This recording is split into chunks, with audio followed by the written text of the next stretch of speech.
find a way.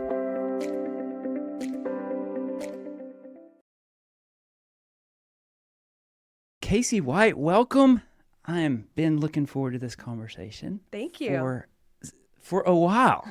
Yeah, for a while. I knew you were going to be in town, and you have such an interesting story. Thank you. That is so relevant to so many. I think so many families that want to do, like, have kids that want to be like you someday. But you've got such an interesting perspective, because not only were you an All-American at UNC as a soccer player, you won a national championship, you've won all the accolades, you're a youth national team player, a senior national team player, but you've gone on professionally in a really impressive professional commentary and broadcasting career. I think you just got a contract with Apple to do 30 MLS games this year. Yes. Right? Yes. And I've listened to some of your commentary, and I want to say there are American commentators who I think have gotten those positions because of their name recognition. I think you do a great job. Thank you so much. And I think you have earned your place in that broadcast booth, and it's so refreshing to hear an American commentator who gets the balance, right. I appreciate that. I feel very fortunate to be in the position I'm in, but I love the game so much, so I've always wanted to study it, and it took me a while to get to this point in my career where broadcasting was a path, but I absolutely love it, and I love being able to do it, and just what's better than just talking about the game and being able to have those kind of conversations.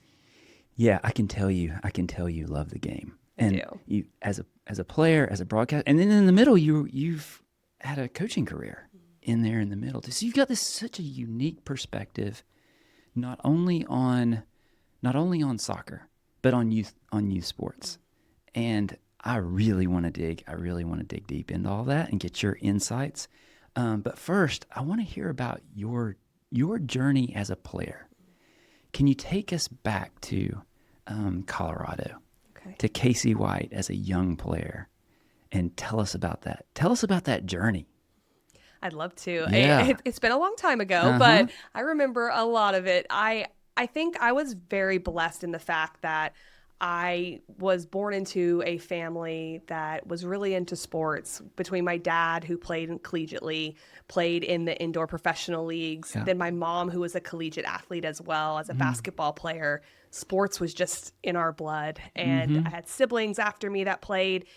I think it was really nice because I felt growing up that I had the utmost support of my parents and the people around me, but I also knew that it didn't just happen. Like there was hard work that had to come into it. You had to be diligent. And so I think my parents really struck a really nice balance for me of knowing that I could put my head down and I had the talent to achieve, but it was only going to take me so far. What else was I willing to do to be able to get to the levels I wanted? And I think that was very unique with them having that background. It requires a balance by parents, right? To get kids to an elite level, there has to be a little bit of push. Yes. But it's a difficult balance. It is, because ultimately as a kid, you want to please your parents and you want your family to be proud of you. Some kids more than others and really thrive on that. I was definitely one of those kids, but it is hard, I would assume, for parents to understand when to push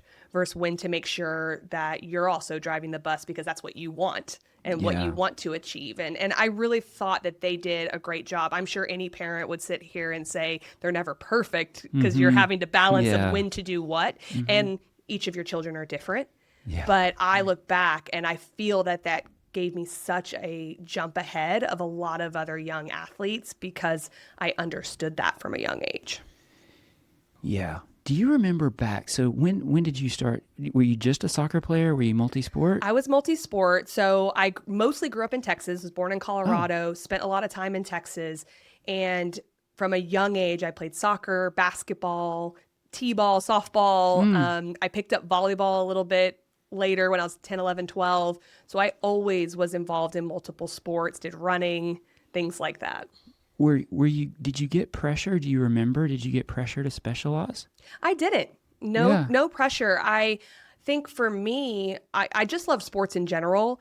It was this unspoken thing that soccer and basketball were my main sports. Go figure. My parents played soccer and basketball, so I don't know if it was osmosis or they were sending me subliminal messages or what it was, but it was always those two sports that were most important to me. And as I got older and older, it just became obvious that soccer was my first love, and that's really where I wanted to dedicate my time. But I actually played basketball through my junior year of high school. I played for the high school team. I ran track my senior year of high school. I did all the mid-distance, long distance in track, was asked by the school if I would do that because they all knew that I played soccer. We didn't have soccer at my high school. So I only played club soccer, which we know is the main path for our sport. But I was still allowed for a couple months out of the year to be in other sports. And I think it was really helpful for me for a couple reasons. One, I never got burnt out of soccer because I had that little bit of a break, even though it permeated those seasons still. I had that something to balance it off of, which I think was really helpful. And two, I was always better at defending in soccer when I played basketball. I was not, attacking was my thing.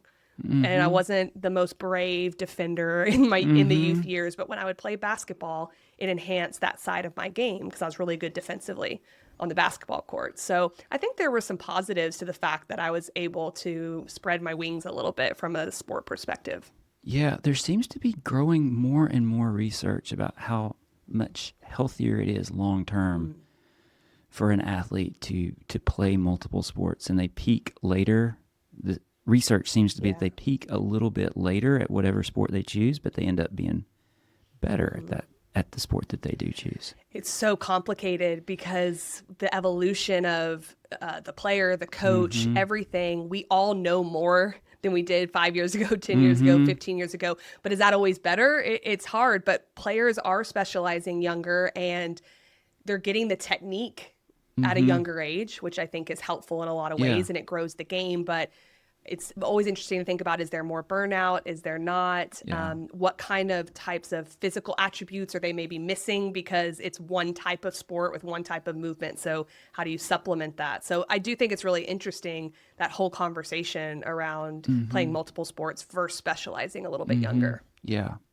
It sounds like you were playing a lot of sports and you just loved it. I did. Loved to play. Your why was you loved to play. I did. I never remember being asked, like, I have to go out on the soccer field. It was not a chore for me. It was not something I had to do. And I've realized the older I've gotten, that is quite rare because there are a lot of really top players that didn't want to go to practice at one point in high school because they were young teenagers. I just didn't have that in me. I just really loved the game. I loved training. I loved the process of learning and growing and setting a standard and having to get there. But I think that was instilled in me from a very young age. I still very much remember going to the park with my parents and juggling the soccer ball. And I was really young and I could get like 4. And then it was, hey, can you get 5? And then, okay, we're not leaving till you get 7 because I got 5. And I remember being there and achieving getting 7 juggles and then going home, which sounds a little funny. Like you weren't going to leave the park until you got 7, but my parents knew I could do 7 and they were teaching me this lesson of stay, get it done, achieve, and no telling what you can achieve. Right. So I think that was kind of in me from a really young age, and it just stayed with me. Yeah. Were there coaches, thinking back to when you were a really young player, were there coaches that you look back on and think that they really made what they chose to focus on made a difference? It's a really good question. I have to say, I mean, my dad was by far the most influential youth coach of my career. He coached me till I was 11. But not even that, just a sounding board after games. And it was always initiated by me. It wasn't something I ever felt was forced or anything. But the reason also, besides just being there for me as a sounding board, was my technical part of my game was by far the best part. Like if you went and talked to anybody about me, they might say, here's some of the flaws, but what was Kacey good at? First touch, her technique, could bring down any ball. I could strike any type of ball. That's because from 5 years old on, I was just knocking the ball with my dad in a park. Didn't even know I was getting touches in. And that was so influential because it separated me from a lot of players that didn't put in the time at a really young age. but I did, and it was technical work, but it was also bonding. And so that piece of it, when I say I had a leg up, I had that as well, because I developed some skills that were so transferable later in my youth career. So he had a huge influence on that because of just the time we spent together and what he knew technique could do for me, being able to control a soccer ball. And I also had two coaches a little bit later in my youth career, Eric Dade, who played for the Dallas Burn way back in the day, and Jim Emilia, who played for Liverpool back in the 60s. He was older. When he was coach, they would both coach. They were co-head coaches for my team for Solar Soccer Club when I was U15, U16, U17. And they were a great balance of intense coach and then a more put your arm around the shoulder coach and managing personalities. I think that's when I started to realize that they had to manage players differently. And that influenced my coaching style down the line. Yeah. 'Cause I'm very much like black and white. Like everyone has to make fitness. Everyone, like that's my personality. And you start to realize like these are people. And I thought they did that really well in my youth career of managing us as people as well. Yeah. Yeah, the technical time with your dad in the park is such a powerful imagery when you compare that to the kids today who are spending all the time traveling all over the country. It is. Not doing that. Well, it's so hard because I agree with you. What time is left for a young player to just enjoy being on the ball on their own? So much is regimented now in the youth development. And I don't think that's all bad. I don't think there's a universal statement that we shouldn't regiment more and have more professionalized coaching. I don't think that's the answer. But, so you do everything on your own. But I also don't think where their players might have no time to just love the game and go be on the ball by themselves or go knock the ball with their sibling or go knock the ball around in the neighborhood. It doesn't happen as much because it is so regimented. And the game is growing and evolving. But when I was coaching, I always like to leave a little bit of time for that. And I would still have players call and ask me, well, what should I do in my free time when you want me to complete a workout? I'm like, no, that's for you to do what you want to do. They didn't understand that concept nowadays, which is so interesting. Just used to being told what to do. Yeah. Exactly. Yeah. And that's not the game. No, it's not. It's not. So I don't know what the right balance is, but it's somewhere, I think, in the middle. Sure. Well, so you're playing multiple sports. You're spending a lot of time with your dad in the park, just on your technique. When do you focus? When do you start focusing most of your time on soccer? It's so hard to say because I do feel like the majority of my childhood, like soccer was always the main focus, whether it was said or not. But I would say probably around, I'd still say 10 or 11 years old, even though I had additional sports. That's when club really started. Yeah. You know, this was back in before academies and, you know, it was rec soccer and your local youth soccer association. And then you went to these club and travel teams because this would have been, you know, in the 90s. But I would say around that 10 or 11 years old, I felt that was more of my focus and everything else took a backseat to soccer. But I didn't stop playing sports and other sports, but it just wasn't the focus. And if it started, by the time I got to 13, 14, if it started to take away from soccer, then I had to start evaluating. So I stopped playing volleyball, stopped playing softball, you know, and I started limiting myself. Right. Well, you've started becoming on the youth national teams, right? Yes. As a teenager. Yes. And that's quite the commitment. It is. Do you remember what it was? Can you take us back to that experience of your first national team training camp? Of course. I was a late bloomer. So I did not get invited into a youth national team camp until I was right around 17. So I had a lot of teammates that were, at the time, there was only the U16 and then the U19 came about. So there was no this U14, U15, U16, U17, all the way like it is now, which is amazing. And I think it's awesome because I was such a late bloomer that I didn't get a lot of those experiences because there was just one team, U16. And at 17 years old, I was 5'2", 90 pounds. Like I was tiny in high school. And so not only physically a late bloomer, but even just from a soccer perspective and decision making. So I went to an event it was basically an event down in Houston, and I was part of this thing that was called the All-American team. We were basically the under-19 B team. So I had done ODP my whole life and gone through, that was really the full scouting system, as you know. Yeah. I had gone through that, made state teams, regional teams, and all of that. And so I had eventually made this All-American team to go to an event in Houston where the U19 national team was going to be there. We were going to be the second team. So they were all in Nike. We were in Adidas. You know, it was very distinguished and character building. So I went to this event, and I was being coached by, he's still the Santa Clara head coach, Jerry Smith. And he was doing this event, and we played against the 19s, but we also played against some other teams as well. And that's how I got scouted to then go up to the U19 team. And I remember getting that first call and I couldn't believe it. Because for about a year and a half, I thought, I'm right there. You know, I'm right on the edge. And I just wasn't getting that opportunity. And you just continue to grind and hope for an opportunity, and eventually it came. Did you have the self-belief at that age? You were a teenage girl at the time, right? And that can be an issue. Did you, looking back, did you have that self-belief? I think it ebbed and flowed, if I'm honest with you. From a young age, I think this isn't necessarily rare.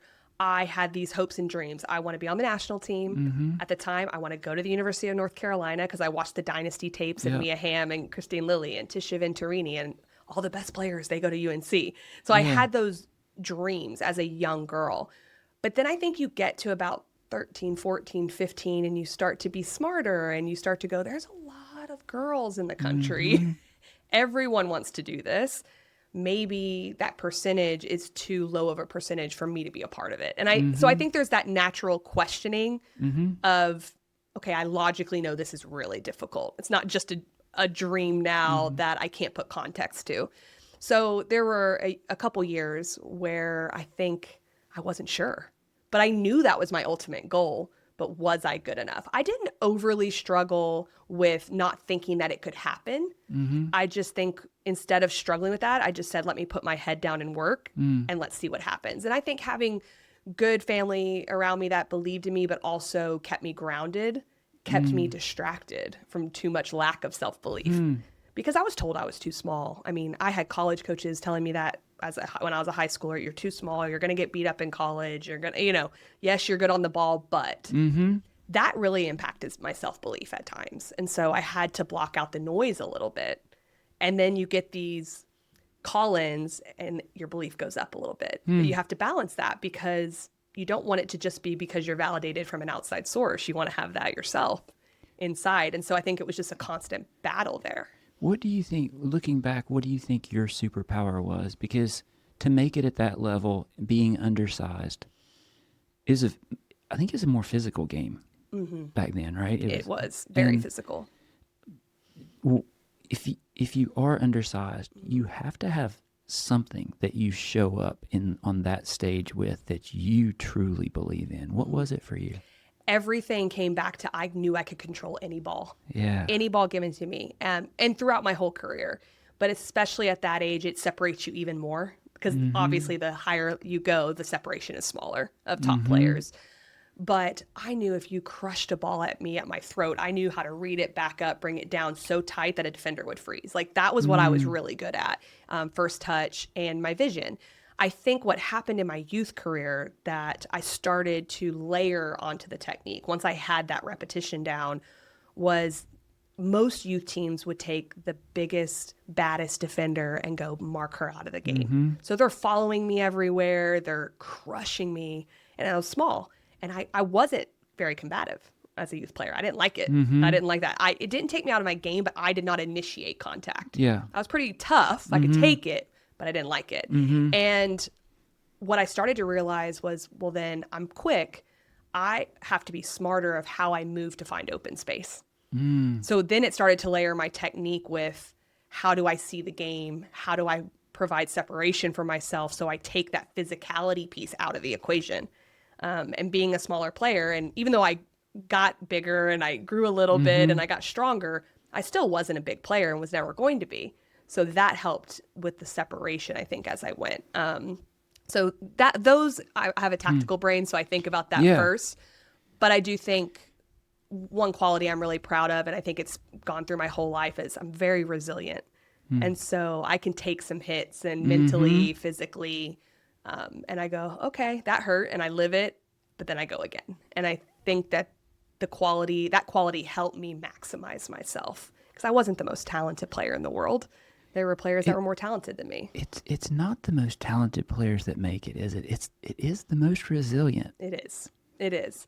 Talent certainly helps, but what do you do with it? And there's a lot of talented players out there that don't make it as far. And you can say that for probably any profession. Yeah. So you have to couple it with other things. I'm really fascinated by undersized players and the correlation. Like, you look at the best players in the world throughout my lifetime, they are all really small. Mm-hmm. I don't think that's It's not a coincidence. It is not a coincidence, but I think we're also very slow to figure this out in America. Right. Because we continually discount small players as what they were telling you is the same things we tell small girls now. Oh, it is. I think you bring up a good point. So I've coached at a lot of different levels, and when I was at a club level coaching, and you have, let's say, the U12, U13, U14, U15 age, somewhere in that range, whether it's boys or girls, because it can be interchangeable at that age from a size perspective. I think the pressure to win that clubs and parents put on coaches harms the ability to go, it's okay if I play this undersized player and they're going to struggle for a year or two here, but long term, that's the player that has the competencies we need in players at higher levels. A lot of times the bigger players play because they can win right now. But it's also not fair to those players that are stronger and bigger and faster, because sometimes they're underdeveloped, because they're not told, you're not going to always be able to run by people. You need to bounce the ball, spin out, get it back. You need to move it in two touch. So on both sides, I think we're missing a development opportunity during those middle school years. Yeah. Because I think people just look, what's going to work now? It's a really good point. Like, in some ways, undersized players have an advantage because they can't win the traditional way. They have to be clever. Yes. And that's my theory of why smaller players end up being the best players, is because they have to use their brain. Correct. Like you just said, you had to find space. Well, that's the game, right? I just saw Messi play live 3 times in the past month. Lucky you. I know, like, it's crazy. He's the best. We're Nashville supporters, and so we got this. I apologize on behalf of Messi. But we saw him twice in Nashville, and we won. Like, I saw Nashville. I've seen Messi play several times in Europe. I've never seen him lose, and I saw him lose in Tennessee. There you go. That was game 2. Was it the game 2? Yes. Yes. Yeah, and it was. Oh man, I want to talk about MLS later. Yeah, we'll get there. We'll get there. There's so much there, but that was fantastic. I bet. And I never thought I would see that in the state of Tennessee, Messi losing. But like, you watch this guy off the ball, and he finds the space. Like, he's just constantly searching for the space. If Messi had been 6 feet tall, I don't know that he would have learned to do that. In America, we would have played him balls direct. Because you're not forced to learn. So much of, I think, growth is being in an uncomfortable spot and not knowing how to be successful, and you're forced to grow, or you're just going to stay at the level you're at in anything in life. And I think that makes, smaller players have to figure it out if they really want to be successful. When you look at young players coming up, because you've seen an entire generation come through, is that a common thing, that the kids that make it are the ones that seek out being uncomfortable, that they are comfortable being uncomfortable? Is that a differentiator? I think that there's certainly players that can be successful without that to a certain degree because of their talent level, perhaps. There are some just insanely talented kids that can get to a certain level and not have to worry about that, and that's okay by them. But for anyone, I think, that's at the highest level, eventually they're going to be uncomfortable. I guarantee you, if you were to sit and talk to some of the top players in the world, they aren't top players because they're just God's gift to soccer. There has been a moment where they've had to be uncomfortable. And I think if you talk about, okay, let's not talk about the 1%. Yeah. The players that do make it beyond, what is the separation? I think a lot of it is mentality and then just this hunger to always get better. And that it's not necessarily, you could be driven by, I want to be better than that person, but I think intrinsically knowing like I can get better. And how am I going to get to the next level? That hunger to get and external better. Motivation happens too. And it's very motivating and it can be great, but I don't think it's as lasting. It's more fleeting than that intrinsic piece of just wanting to grow. Your father being a professional player, I'm assuming he probably recognized some of this, and when hard times came, when uncomfortable times came, I'm assuming he didn't rush to rescue you. No. And that's hard because my dad and I are very close. I'm close with all of my family members, but we have a pretty special relationship. And no dad wants to see their daughter hurt. Yeah. Mentally, physically, whatever the case may be. But I think he had a long-term vision of knowing when to be a dad and when to go, this is going to help her on a human level to go through this. To suffer. Yeah, to suffer a little bit. And because life is hard. Yeah. And I've realized that, not to get too philosophical, but I've realized that so much of where I suffered in soccer, it helped me deal with life now. Like I'm that person that can go through some hardships and come out on the other side and believe in myself, believe that I'm going to be fine, and also grind a little bit. Yeah. Life makes us do that. Yeah. we have a choice. And so I think him having a long-term vision of developing that character in me, I'm sure it was hard. Because I'm sure as a parent, I'm not a parent, but I would want to rescue my kid and be like, please, I don't want them to hurt. But I think they did a really good job just kind of allowing both, but never losing sight of the fact that I could go to my parents as just on a human level if I needed to. Right. But the adversity, and it can be for talented kids, the world can be too easy, right? School can be easy. Yes. Athletics can be easy. Everything can be easy. And it's sometimes with talented kids, we have to manufacture the adversity. As coaches, we have to manufacture the adversity. And I think anyone that knows my dad, he's very intentional about things like that, like growth and relationships. And I think he thinks a lot about it. And I was good in school. I was naturally good at sports. And I wouldn't be surprised if he was asked if he knew that would need to be manufactured a little bit to develop that in me. And I think also that's why my parents at times were like, well, how'd you think you played? And I'd be like, I played well. What do you think? Oh, that was nowhere near your best. They chose times to tell me that. They're selective. Yeah. Because they needed me to understand that, just because you were the better player doesn't mean it was you maximizing your gifts or maximizing your talents and why or why not. And let's talk about that. Yeah. And that's the balance. That's the art. That's the I'm sure. art of it. I'm sure. None of us get exactly right. Yeah. So you're on youth national teams. And then it's time for college. You said you always wanted to go to that school in Chapel Hill. I did. Don't dislike my school. We'll be friendly. Yeah. I did. I always wanted to go there. Every little girl in the country wanted to play soccer at UNC because Anson had built something so special there and so extraordinary. Yes. And I really want to hear. I want to hear about that experience. And I learned to coach in that area of the country, and Anson was a giant.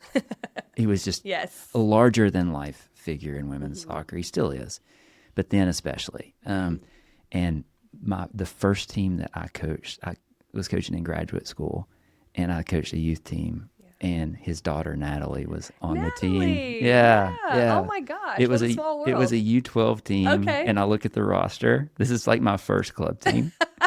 You see Natalie Dorrance, and you're like, "What is happening?" It's like, oh my god! Sure enough, he's on the sideline for my very first. So that's amazing. It was. But that was the culture over there. Right. And so, I think a lot of us that learn to coach and that really look to him, especially in coaching women, and the competitiveness, the competitiveness that he, in a lot of ways, manufactured. Mm-hmm.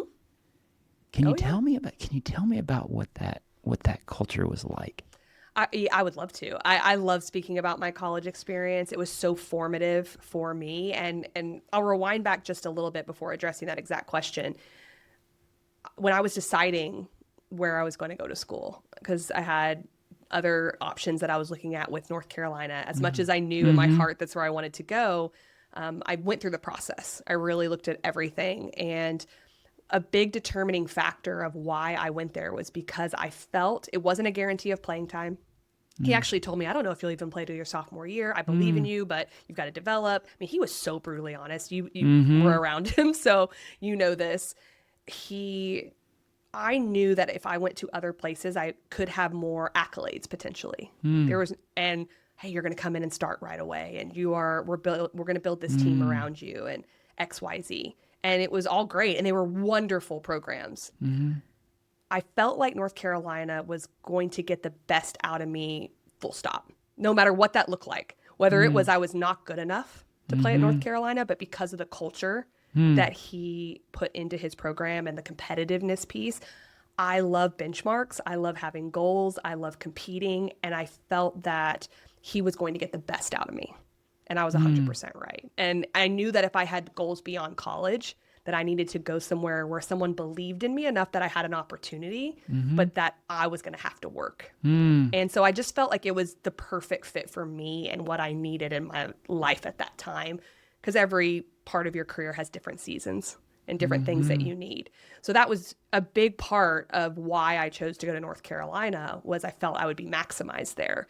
And that speaks to his competitive Cauldron that he instituted, where we were ranked on everything. We were at the end of the day, we had to report our scores. End of the season, you got all your rankings and so everything. Like at practice every day, score was kept every day. Every day. We would run over to the managers. We would give them our scores. So Kacey, you're 2-1 at the end of that drill. Next one, I'm 0-3. The next one, I'm 5-0. Or if it was a technical thing, we would judge our technique we'd have like a grading scale. So everything was kept every day. Fitness tests, how many we made out of the fitness tests. And at the end of the fall season, and then again at the end of the spring season, we would get a paper, and it would be 1 to 30, 35, however many players, and you had your overall rank. And then across here was every drill you'd ever done, and then your rank in each of those drills. And you would get that. You knew that was coming. That is a huge motivator to me, because I'm super competitive like that. If it's on paper, that embarrasses me if I'm not in the top. And so it was a huge motivator for me. So we were more nervous in practice sometimes than we were when we would go to a game on the weekend, because there was such a culture of achievement and competitiveness within our team that once we got to the games, we were all on the same page, and we weren't worried about competing because we did it every day.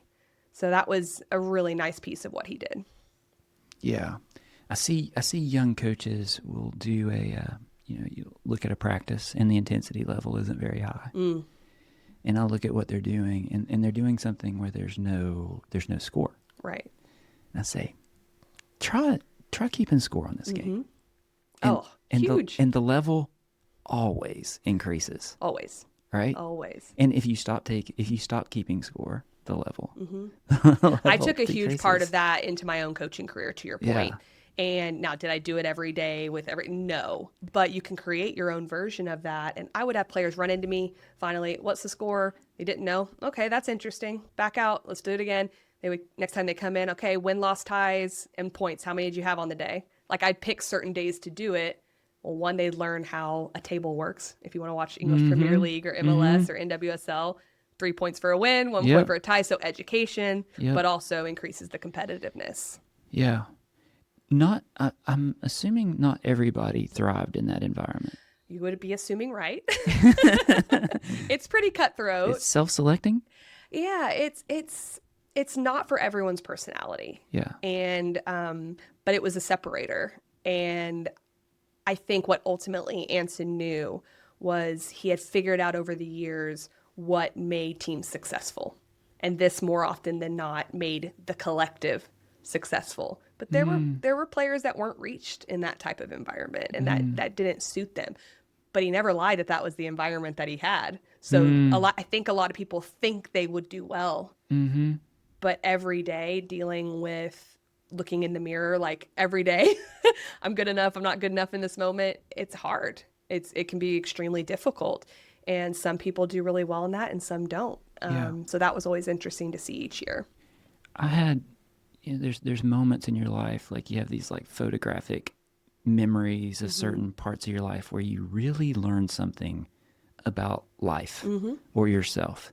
And I had one of those moments when I was coaching at Duke, and the very first time we walked onto Carolina's field as an away team.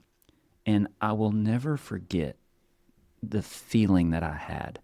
I mean, Duke's a pretty good team. Yes. Like, right? We had some pretty talented, yes, of course, pretty talented players. And I remember seeing the Carolina girls walk onto that field. And this was Cindy Parlow's. Yep. This was Cindy Parlow's She's an team. imposing figure. She's an imposing figure. But the way they walked onto that field, I knew we weren't going to win. Because it wasn't an arrogant strut, but it was full of such confidence that I had never seen in women, in female athletes. And it made such a mark on me. And I describe it as an edge. Yeah. It's not, it's just a feeling. Like there is an edge there that they had that our players didn't have. And I've never forgotten that. And it struck me because you see a lot of false confidence on the men's side. Yes. Right? But you don't see that, you rarely see that swagger, that kind of edge in women's sports. And you guys had it. And I've often wondered, is it players, is that a natural thing that players that are attracted to that kind of environment, is it self-selecting, or does the environment create that kind of edge? I think it's probably specific to each player. I don't believe it's self-selecting. I think that the environment creates it because I was not naturally that way. I was naturally goal-oriented, and I was competitive. Now, when we say to the normal or average competitive person, I am extremely competitive. But when I talk about that, where I thought that North Carolina would maximize me and get the most out of me, I didn't like to make mistakes. Growing up, I never wanted to lose the ball. I saw that as a failure rather than look at you trying to take on. Yeah, you ran over the inline out of bounds, but the next time, like you've made that defender uncomfortable. I saw that as a failure. I'd rather turn back, keep it, because I was very thoughtful as a player. And so I feel his environment takes you out of your comfort zone. At least it did for me. So I needed, if I was half of a player when I entered Carolina, I felt like he was honing the other half of me. Which was to make mistakes, to get out of my comfort zone. I always had the competitiveness. I always had the desire to win, but I didn't know how to really compete at that level. I was almost too humble at times. You said it's not an arrogance, but it is an edge. And I think when you go through an environment like that, where you have someone that believes in you so much, because I knew Anson believed in me. But he believed in me so much that he wasn't going to lie to me. He was brutally honest. Hey, if you don't tackle, you're not going to see the field here. If you don't do that, and he would say that different things to people. That's one thing he said to me, because I was fit and I would intercept passes, but I would never throw in a tackle. He's like, you'll never play here. And I was like, okay. So I just started throwing my body everywhere, and I was terrible at it. But all 5'2" of you. Yeah, exactly. Yeah. But my club coaches never really made me do that because I was so good on the attacking side. So everyone else behind Kacey just do that and give her the ball was a little bit. And it wasn't that I didn't work hard. I always worked hard. I just was not a combative defensive player. I would just want to read the ball and intercept and not have to get into the tussle. So I think Anson's environment, to answer your first question, yes, are some players naturally that way? He'll talk about April Heinrichs till he's blue in the face about how she is the epitome of was already that way. Got to Carolina and it just enhanced her even more.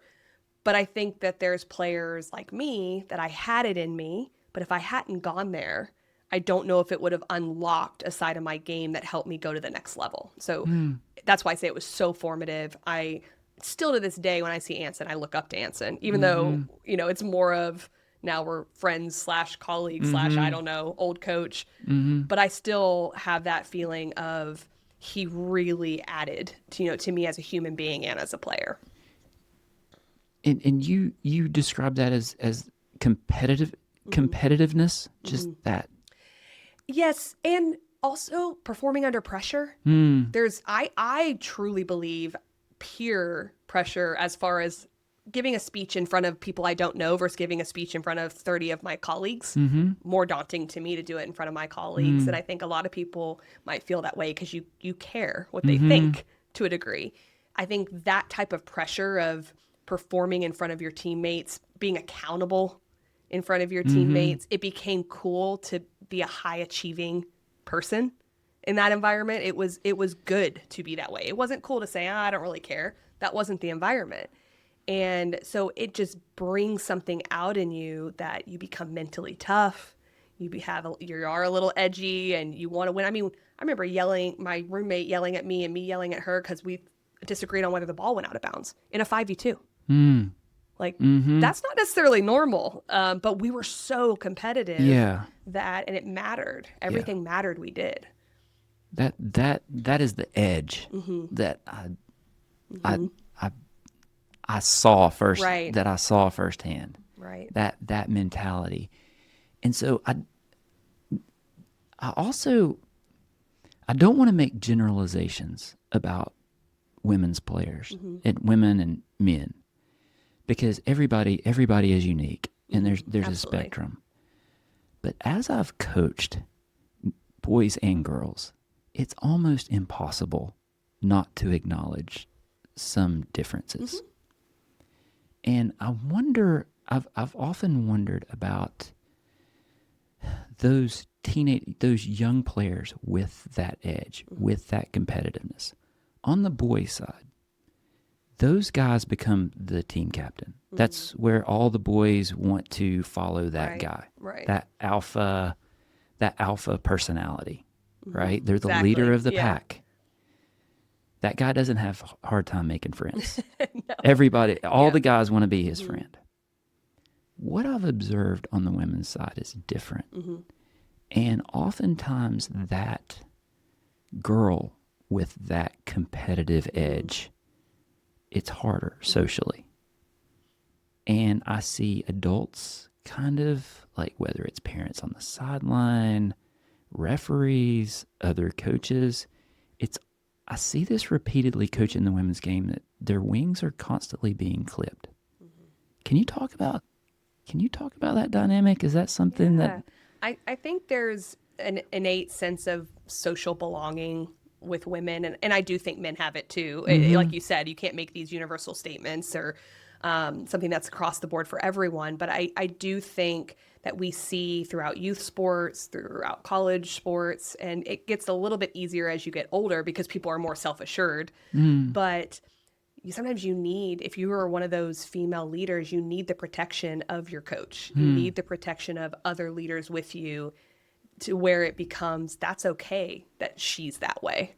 Like, what are the good qualities about that? Because when you see it as a youth player, they don't quite know how to lead yet, those types of players. They're just ultra aggressive or ultra competitive, and they're abrasive maybe a little bit at times because they don't know how to lead at 14 or at 15 or at 16. And there's so much social pressure and dynamics, I think, at the youth age that's really hard, that I've noticed when I've seen someone like that, and we don't always get it right as coaches, know, but there's been times where I can see someone snicker about something, and I'll try to use it as a moment to support that person, right? Because those other players are looking for guidance of like, is that okay to be like that? So I think that becomes easier in college, and there's definitely players that were way more competitive than me and were more of that different type of take on things. But I think what Anson did so well is that he made that a positive thing. And look, maybe they weren't hanging out with everyone outside of, soccer practice, and we all had our college lives. The year we won in 2003, I liked all of my teammates, but I wasn't close with all of them. They weren't all close with me. We weren't that like team that everyone loves each other and that's why we won. Like we respected each other on the field. We were friends and we weren't toxic, but we had a job and we got it done. And we were really good at that. And we were on the same page with that, but we weren't that. I had other years where I had closer teams. Yeah. And we weren't quite as good on the field, which I think that's rare for women's teams. A lot of times it is the teams that are really, really close. Yeah. So I think he just created a very different type of environment while he recognized that women are different in a lot of ways than coaching men, because he also coached men. Yep. That's right. He started out there. But he said, but these are elite athletes, full stop. Not just elite women athletes. They're elite athletes. Right. So they still want to be pushed. They still want to compete and all of that. So he didn't treat us differently in that way, which I always appreciated. Yeah. I remember him talking about Mia Hamm, and he said Mia almost needed permission to compete. And he talked about it in terms of you have to protect your geniuses. I could see him saying that. Yeah. And it sounds like that's the kind of culture that it's tricky as a coach, man. It's art, right? We talked about parenting earlier. Hard. It's picking your battles. I remember, and I mentioned it earlier with my youth coaches, but I really got a lesson in this with Anson. My senior year, my class was very A-type personalities. Like we were like, what are the rules? Let's live by the rule. Like that was our personality. That's not really Anson's personality. He's very much like show up and do your job. And which everyone thinks we probably had a million rules as well. It was the complete opposite of that. Wow. It was, I don't care. But if it impacts what we do here, we have a problem. And there was a scorecard. And exactly. So it's going to show anyways.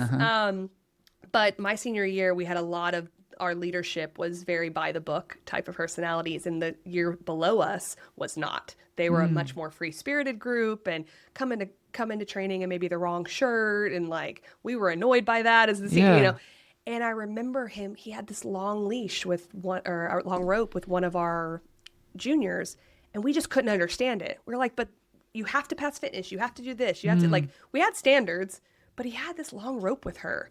And we called him in one time and we were like, we don't get this. And he said, guys, I understand, but she's not you.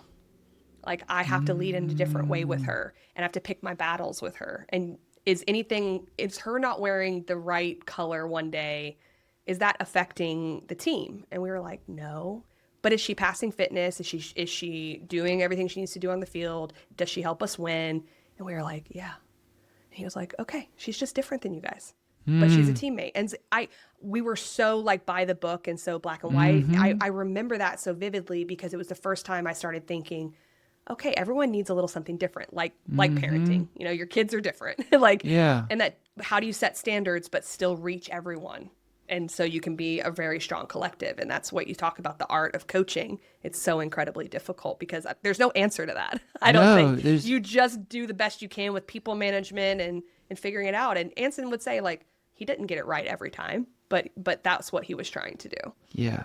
What a gift to be able to be in that kind of culture in your early 20s. You know, you think about, like, why do we play this sport? Like, what is the value of youth sports? Right. You think, like, what an opportunity that was for you outside of soccer, just learning leadership.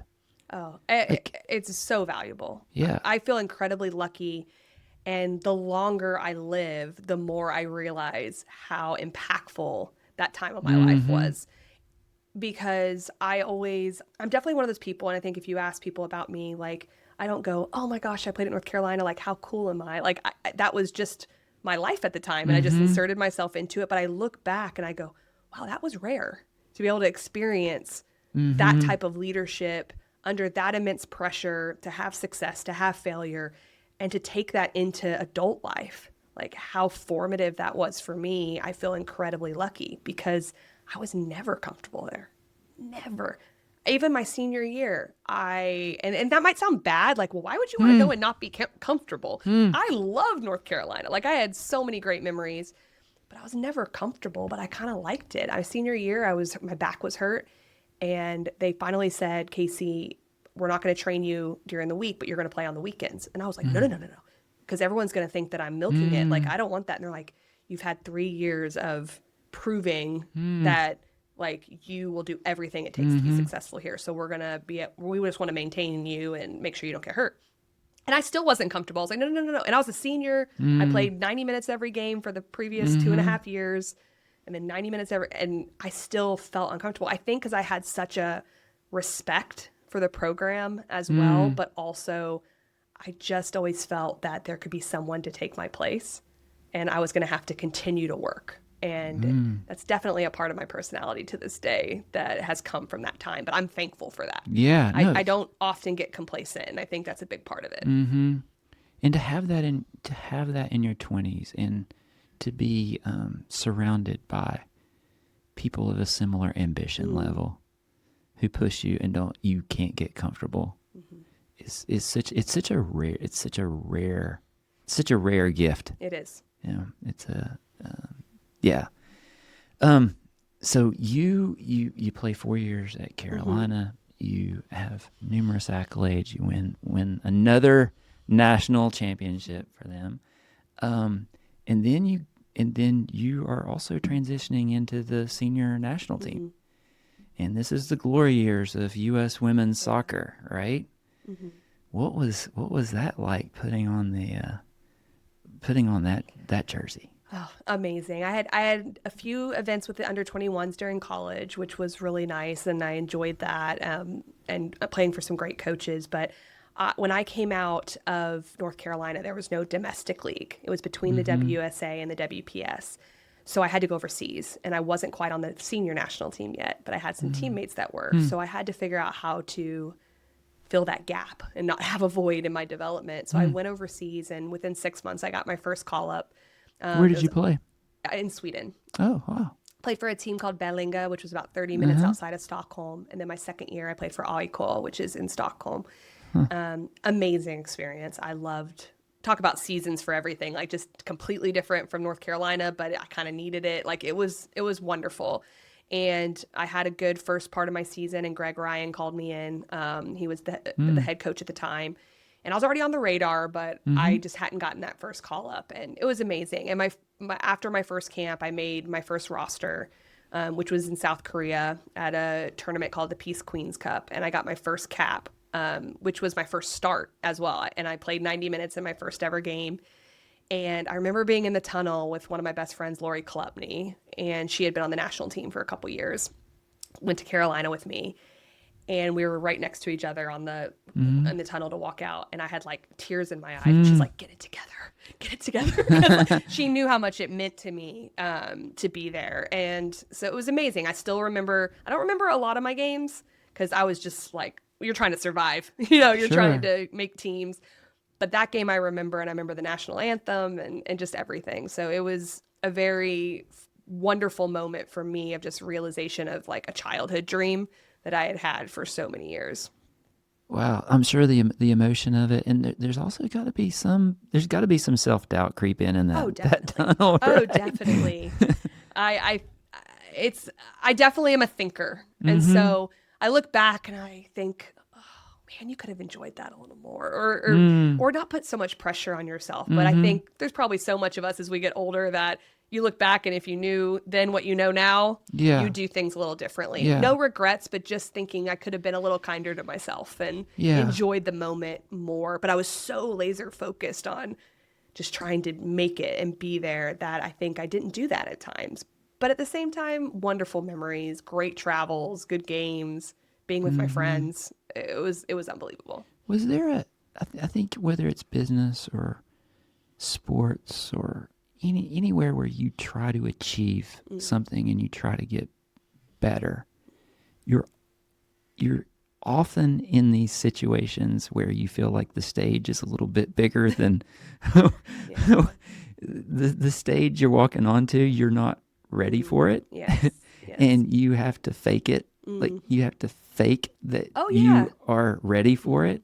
Are there any tricks that you used?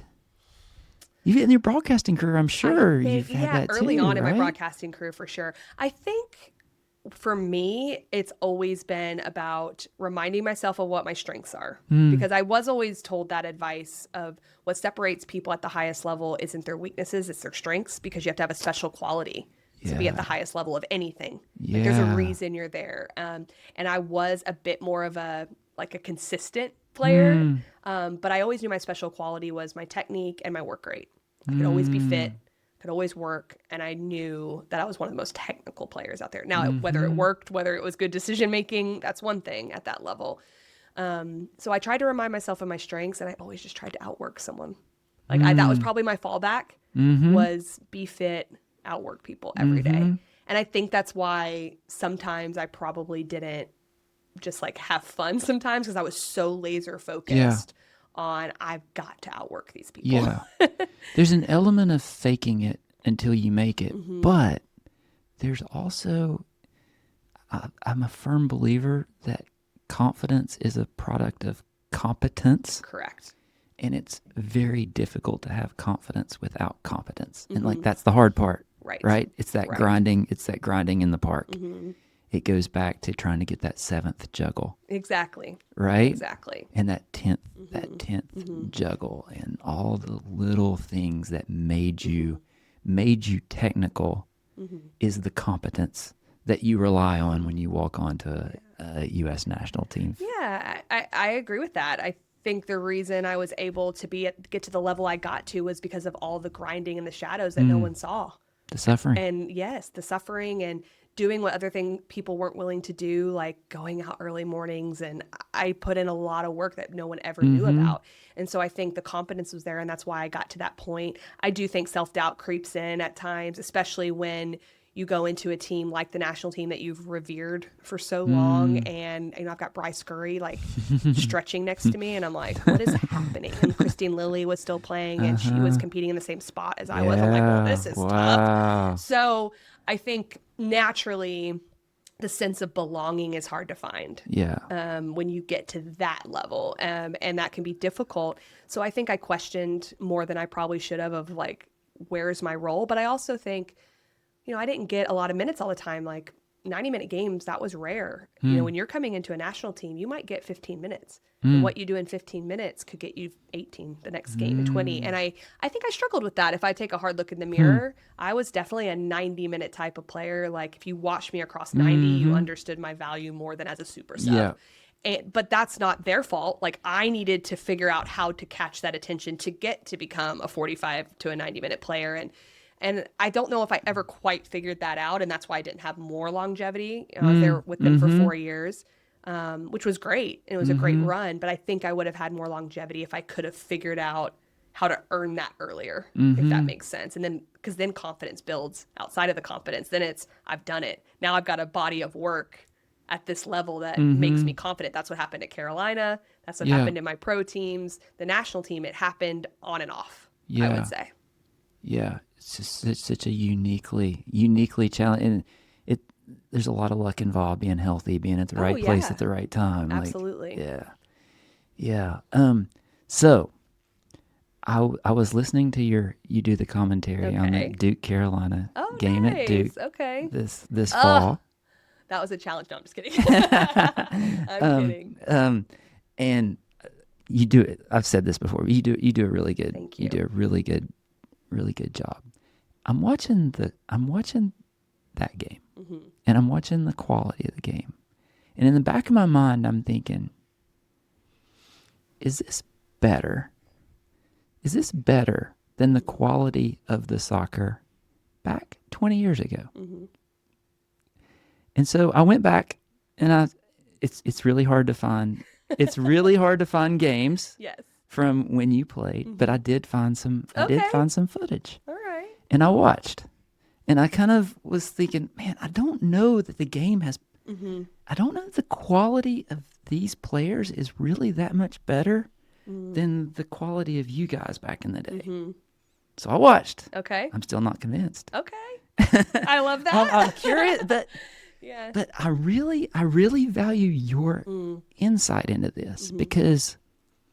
It's no, like, we've spent a lot of money on youth soccer. Yes. Like Yes. the environment, the professionalism, the money, the resources that are going into the players today are on a different stratosphere than Oh, yeah. what was invested in you. Mm-hmm. Why is it not clear that That's a good question. it's better? Well, if you talk about an individual player level, Yeah. from that perspective, I don't think there's a whole lot of difference from an individual player level, except maybe physically, because of recovery strategies and just Okay, yeah. the evolution of being able to Sure. train like your fast twitch Yes. fibers better. I'm not a Yeah. sports scientist. I don't Yeah. know all the ins and outs, but just the ability to create even quicker, faster, stronger athletes potentially. That there could be a difference there. I could see that in some ways. From a technical perspective, from an being able to move the ball, 1v1 ability, the ability to finish, I don't see much difference from an individual perspective. Where I notice difference is that more people watch the game now. More players know the game at a higher level across the board, in my opinion, than when I played. I was rare that I was watching European Championship VHS at like 5 years old because of my dad. Yeah. So I understood the game and watched the game because I loved it. I barely had any teammates that did. Yeah. And I think that still exists to a degree today, but because more coaches watch the game than like on a grander scale, I do think the overall knowledge of like movements and build-up patterns and play, like I don't remember going over a lot of build-up patterns. I feel like we just kind of did it. Like, Yeah. and I've thought about this a lot. Like, how do we know to do those things? Because I don't remember going over them. So I think some of the tactics have definitely evolved.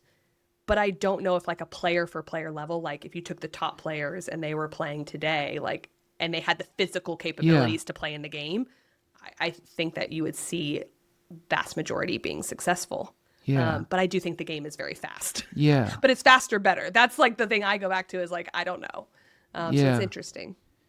Yeah. It just surprises me that we don't have more technical quality today than we did back then. I mean, the resources available, it's not just being able to watch the game. Like we get one game a week on Saturdays and it was Manchester United. Like that's why there's so many United supporters around. That's the only team that you could see.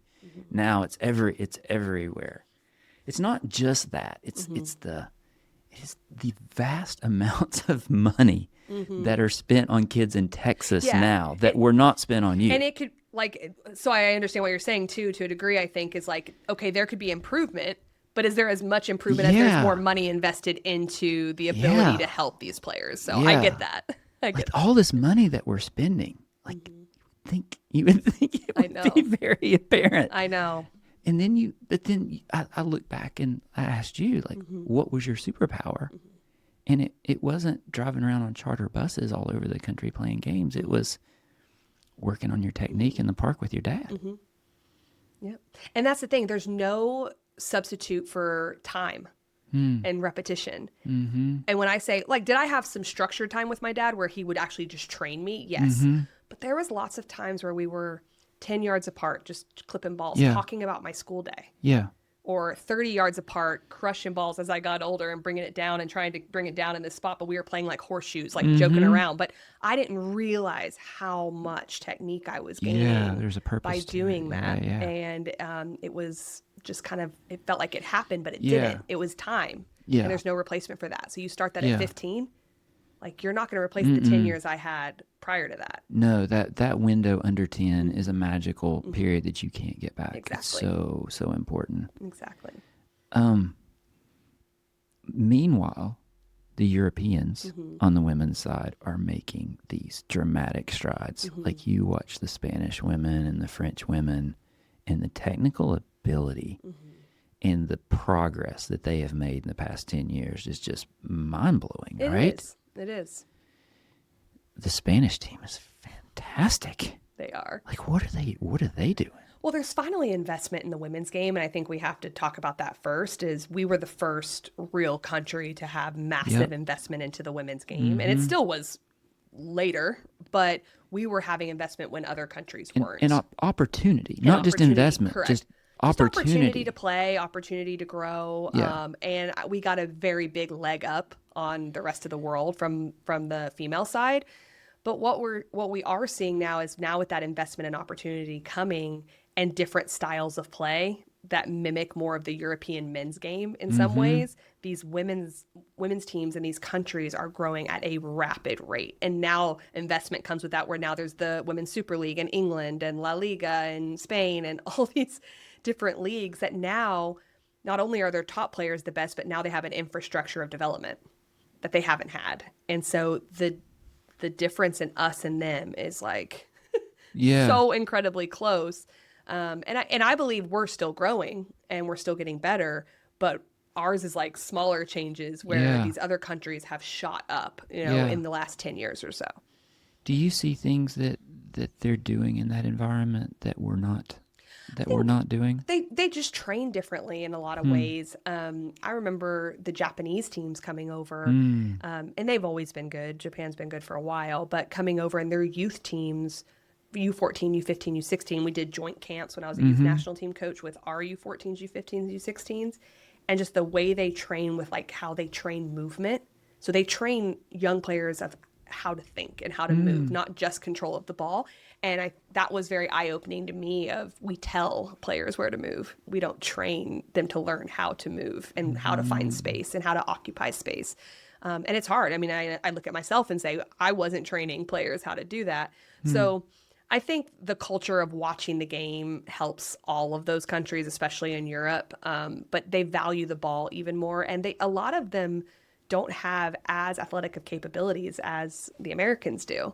And so they really focus on that. I think we've got to find a way to do both because we do have that advantage, that competitive piece, the fitness, the athleticism, but we got to control the ball. Otherwise, it's going to bypass us. And I think that's what we're trying to combine now on the women's side. Yeah. For young girls out there that have the dream and it's so chaotic, and they're in say they're in Atlanta, where it is hyper competitive and you try out every year for a different team and you're climbing the ladder and navigating that. What advice do you have for those girls? I am a big believer in find an environment that you believe in and that you feel you're being pushed to grow. Do you have to be on the best team from age 11 to age 18, or you're on one team and then at 14 everyone thinks they've got to go to this team, so you've got to follow? Are you growing? Are you uncomfortable? Are you being invested in it? If you're the top player and you're not uncomfortable on a team, I do think you've got to potentially look for a new environment at some point. But there are times in your career where it's okay to be the leader too. Like when I told you when I left North Carolina, I was a top player, but I wasn't necessarily the top player. I was in the top 5 players. When I got to Sweden, I was the top player as a pro, first year pro, and I had to lead the team. We did not win unless I scored, so, and we were going to be relegated. And so I had to help. That year for me, it was good to be the best player on a team because I was having different types of development from a leadership perspective, from a pressure perspective. In North Carolina, I needed to score, I needed to assist, but I also had 4 other teammates that could do that very easily. So I always tell players, you need to assess your environment. Don't listen to all the outside noise. Are you getting better? Are you growing? Are you being tested? And if it becomes stagnant, that's when you might look. Because I think one of the biggest problems in youth soccer is everyone's hopping. Grass is always greener. And now it's happening in the college game. Don't even get me started. But grass is always greener. It's not. I always think of grass is greenest where you water it. And so you have to commit to your environment. It's also a balancing between the individual and the team. Yeah, I'd say which is difficult because it's like this environment that we have today where everybody's climbing their own individual ladder, transfer portals and youth club changes. There's not a lot of loyalty out there. But so there's an incentive to take care of the individual. But this is not an individual sport. Correct. And what you told me is you got the most of from this whole experience is how to lead, how to be a part of a team. Correct. It's difficult to manage, right? It is. You can't, it's like you have to have a team in order to grow as an individual.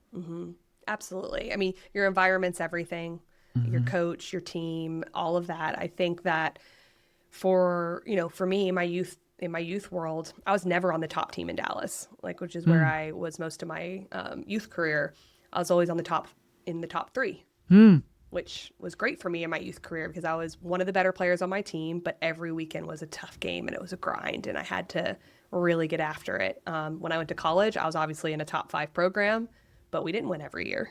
But that was a different part of my development. And then when I went to Sweden, I was the best player. So there's, I think at different points, you just try to make the best decision with the information you have. And am I growing? Am I starting to see that what I'm doing is getting me to the next level of whatever I want? And if it's not, then it's time to reassess where I'm at. So I think that's really important because a lot of people are always constantly moving or looking for the next best thing. And that's not always the next best thing isn't always better. Sometimes you just got to grind where you're at.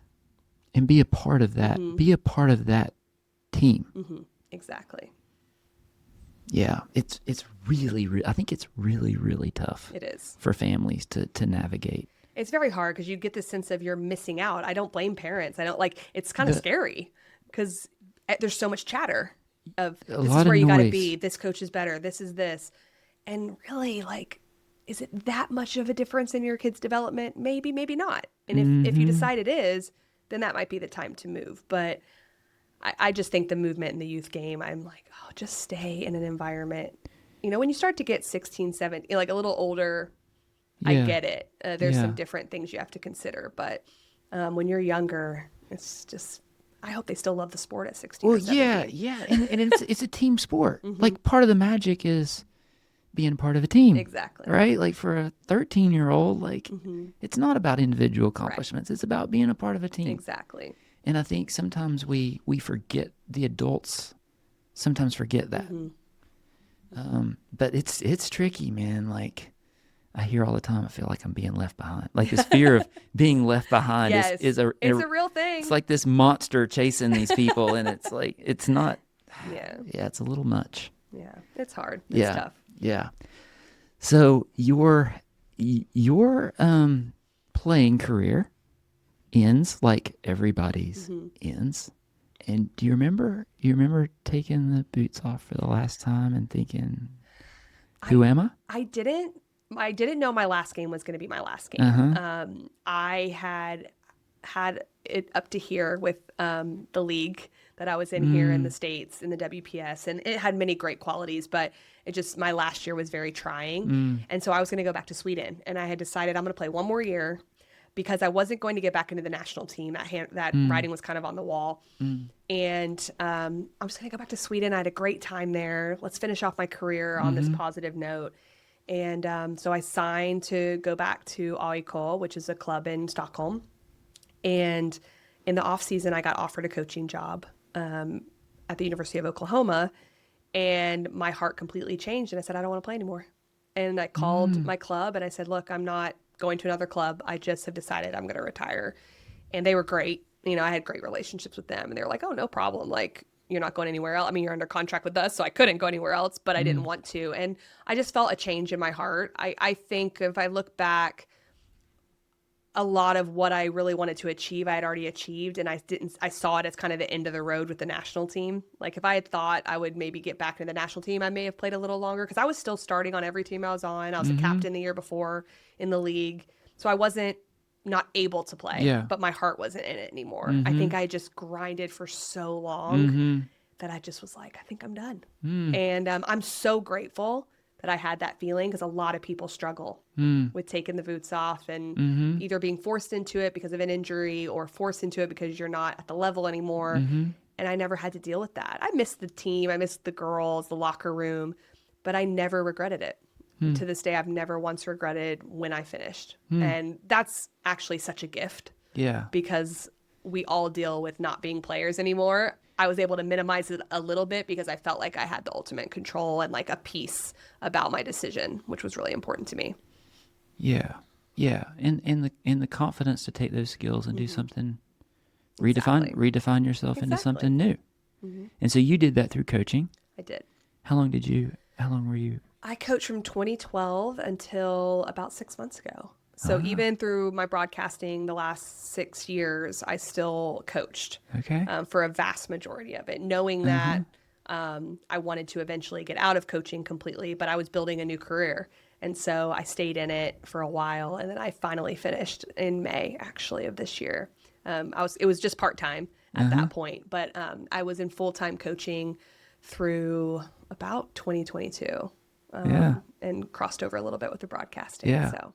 And then you like, it's a really big deal that you're commentating MLS. Like, Oh, thank you. I love it. Like, I enjoy it very much. MLS has gotten so much better. It has. It has. It's been so exciting. I'm so blessed this year to be pulled in. I was pulled in July, and part of the Apple TV commentary team, which is just like an amazing group of people, and I've loved it. Like, I've obviously always followed the MLS, but to dive deeper into it this year as part of the commentary team was just so much fun. And being in stadium, since COVID, a lot of stuff is done out of studios. People don't really know that a lot of people are calling games sitting in a studio. They're not even at the stadium, but Apple TV has the investment of the vast majority of their games are back to normal of being in stadium.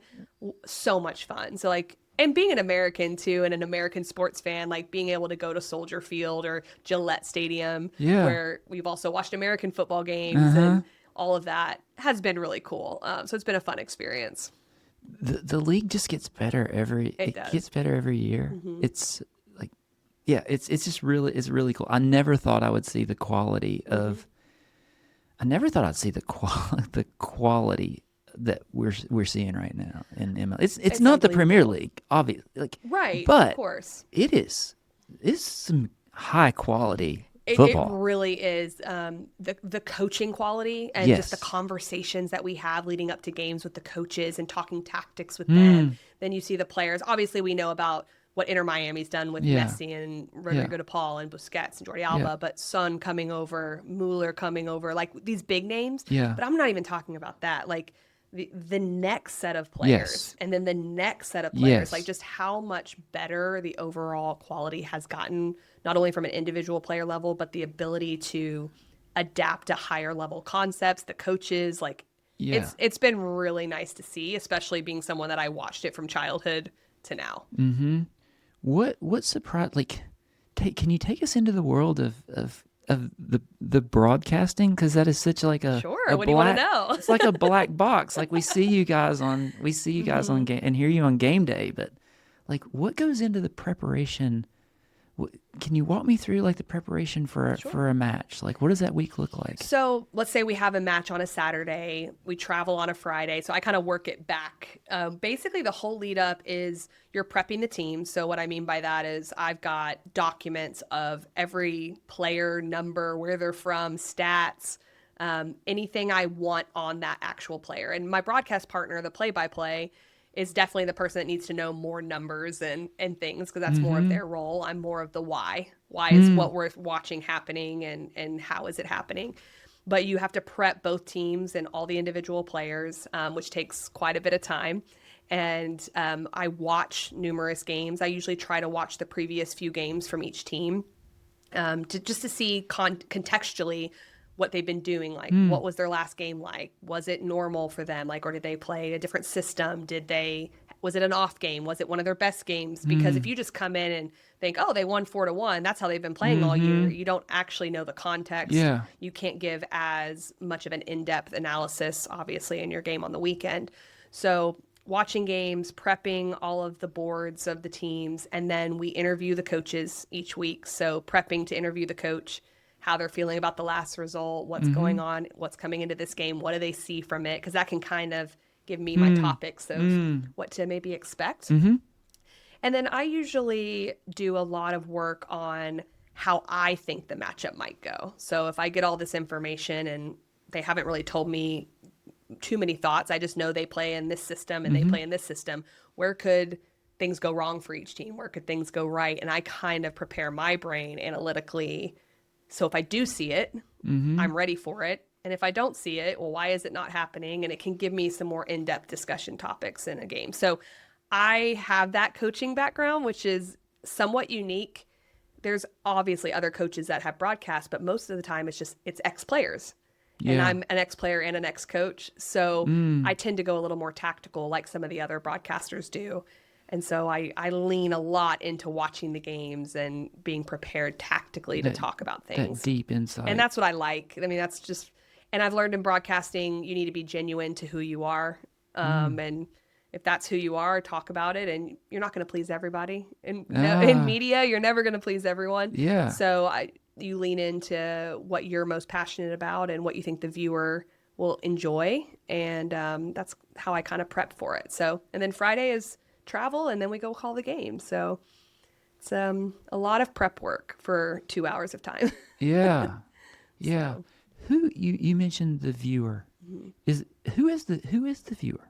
Do you have a for MLS? Yeah, like are you thinking about you're talking to a specific, like who do you perceive your audience to be? I don't think it's one thing. I do think that with the growth of the MLS has also come the growth and understanding of the MLS fan. And so the level at which you can speak at, I think, is quite high now from a tactical perspective. But you do have to keep in mind that there could be first-time viewers. And you are still trying to grow viewership in the sport. So a lot of times for someone like me who gets caught being in the weeds sometimes because I love the game, my play-by-play can say, oh, well, who do you mean by that? And it makes me go a little bit deeper as far as, and I don't mean deeper from like a more complicated level. Just if I say a certain term that maybe a first-time viewer wouldn't understand, they kind of know me well enough to kind of guide me to keep going. So I think you have to try to balance that. But the viewers right now in MLS, and I would say the same thing for the NWSL, they're watching, they love the sport and they keep up with the sport. You're always going to, your viewers are also fans. So you're always going to say some things that a fan is just not going to agree with you. Like, even if you tell me Liverpool does something wrong, I'm going to be like, no, they're perfect.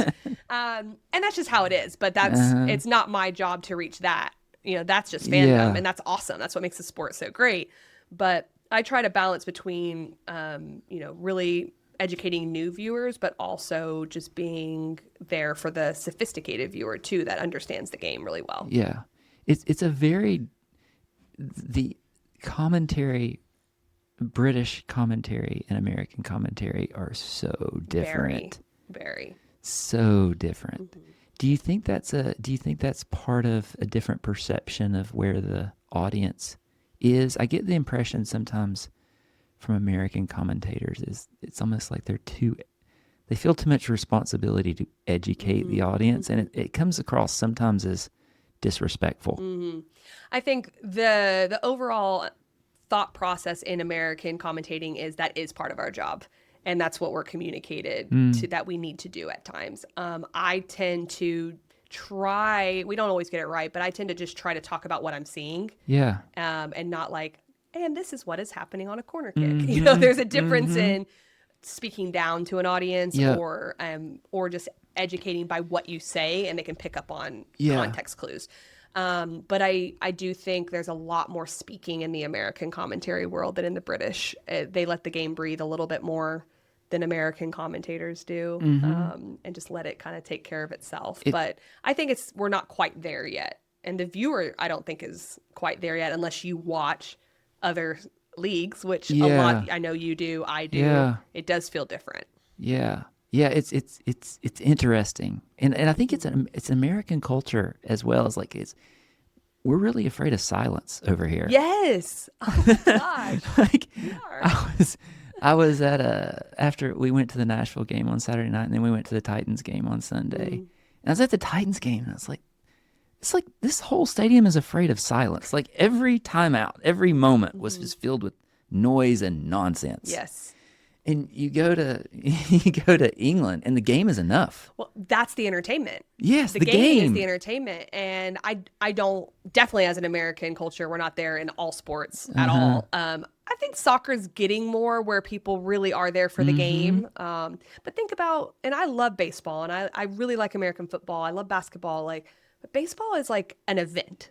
You're getting a corn dog or a hot dog, and you're getting, and then there's also a baseball game going on. And I love baseball. Right. But I think soccer is starting to get there in the States where they are there for the game. More than it ever has been. but it's still not like in Europe yet with that piece. Yeah. You think it'll get there? The problem is I feel like the European game it's always going to be like that, and it might even get more that way. So do you ever catch up? I think you close the gap a little bit. But I think so. I mean, I think if we look over the last 25 years, it's changed. So I would think that we are going to continue to get more that way, would be my guess, but who knows? I'm more encouraged now about that part than I think I ever have been, just because I go to a lot of Nashville games and to see, I never thought that I would see a stadium, a soccer specific stadium like that in Tennessee, and then actual soccer fans. Correct. Who were coming there and had a tifo. Like it was fantastic. And then we went as away fans to Miami, and I talked to the ladies who built it and who constructed the tifo, and they spent weeks. The fans spent weeks making this banner for that particular game. And it's like, these things I never thought I would live to see in America. No, you look at FC Cincinnati, like when they hosted Inter Miami recently, like the crowd's unbelievable. I went to an FC Cincinnati game probably 3 years ago just as a fan, and I couldn't believe it. I called a Charlotte FC game this year, and they do their dance at the beginning where they all turn towards the owner's boxes and outside. And I'm sitting there as the commentator overlooking, and I'm like, this is amazing. That's nothing I ever thought I would see. Yeah. And even when I was playing with the national team, we would have games in Giant Stadium, the old Giant Stadium, and like 5,000 people would be there. And it felt like it was 200 because how huge the stadium was. There wasn't the culture of just coming to the game and the fandom that you see overseas. And now we're starting to see that. And I love it as such a soccer junkie. I think it's amazing. But I remember being at Charlotte's game and just having goosebumps. I was like, is this happening? Like in an American stadium. In a southern city. Correct. So it's great. I think the future's bright for the game, and it's continuing to grow, and the better that the MLS does on the men's side is great for the sport in our country. The more NWSL does on the women's side, great for the sport, in our country. But I think on the men's side, the MLS is really important, and how they continue to grow the game and getting a lot of the best players that want to be here. Yeah. Yeah. Well, it's all so cool. And I think you have a really important role in all this. Like, I think, I look at the English League and I look at Rebecca Lowe and I look at those personalities. I'm like, they have done as much for the growth of the Premier League as the players. I really believe that. Like, what they've created around the Premier League and the way they've grown the sport, just their broadcasting personalities. Rebecca Lowe's unbelievable. What do you think makes her so special? Oh, I don't even know if I can say. I definitely I've been trying to think of that. Well, like, what is it? We talked about earlier, competence. Like, she understands the game. She understands the context behind the years of the game and of the league. And obviously she's great on television, and she has a good personality, and she facilitates well. But I think she's believable. I think that she's credible. And that also makes you likable in some ways. Like, you know what you're talking about. People believe that you know what you're talking about. And then if you can be likable on top of it in TV, I think that always helps. But I have so much respect for her. I think she has so much competence. I remember the first time I started listening to her, it took me 5 minutes, and I was like, she knows what she's talking about. And you could just tell. And that's why I think there's longevity in what she does. And obviously she's with other people that are very credible as well. And we don't see all of the preparation, and we don't see all of the grind that she has done to have that competence. And that's, that's why I like broadcasting. It parallels a playing career. I always felt like I never knew if what I was doing was going to pay off in my playing career, but you do it for the pursuit of potentially being excellent at something, but you just never know if it's actually going to happen. And I think in broadcasting, you do that too. You call 1 million games each year that no one ever sees for years, and you just sit behind a mic and you hone your craft and you get better and you get better. And I think then you go, oh, now I got a little bit of a crumb over here it's a step up, and I can do a little more. And then you do it again. And then all of a sudden you work on camera, and then you get better at that. And a lot of people don't see it. They just see Rebecca Lowe and know she just must be so good, or how many opportunities did she get? I guarantee you she was grinding and doing shows that no one knew about, that being no told one no. was watching, that and not even just the preparation, but actually the reps that it takes to become as good as she is. Like, I'm sure if someone sat down and asked her how much stuff she did that no one ever saw, that was just her practice and her training, it'd be amazing. And so eventually people see it, but she's put in so much work, I would imagine. And that's why I like this career, because I do feel like it makes me feel like an athlete again in some ways. Like, you really have to hone your craft. And you still get to have the performance piece of going and playing a game. Like, it's showtime, you know? And I always equate my first word to my first touch on the ball. That's when the nerves go away. Oh, wow. Because you get a little bit like, oh, like, okay, the game's about to start. Yeah. And then you get that first touch as a player, or that first tackle, and you're like, I'm in it. I feel that way with broadcasting. And I think it makes me feel like an athlete again in some ways, because it's hard to replicate that once you've retired. So it's enjoyable. Well, very cool. Like, I've learned so much from people who have climbed the ladder to be some of the best in the world at something. But then when I come across someone like you who has done that in 3 different careers, playing, coaching, and now broadcasting, like, thanks for all that grind and all that you've given to the game, and everything you're giving now. Like, it is really important work for the growth of the game, and it's so good to see knowledgeable people who have earned their place in that Well, I scene. appreciate that. I've worked hard like everyone does, but I'm also know how grateful and like lucky in some ways I am to have the opportunity to do it as well. Like, to be able to talk about soccer my entire life for a career. I mean, I couldn't have dreamt it up any better. So I'm incredibly grateful. You know what would be the only thing that would be better right now is if you were an Arsenal supporter and you had the week like we happening. had, and you could talk about that. But that would be another. I have respect for Arsenal. Let's leave it at that. that would be another hour. Awesome. Kacey, thanks so much for being here. Thank you. Thanks for having me. Find a way.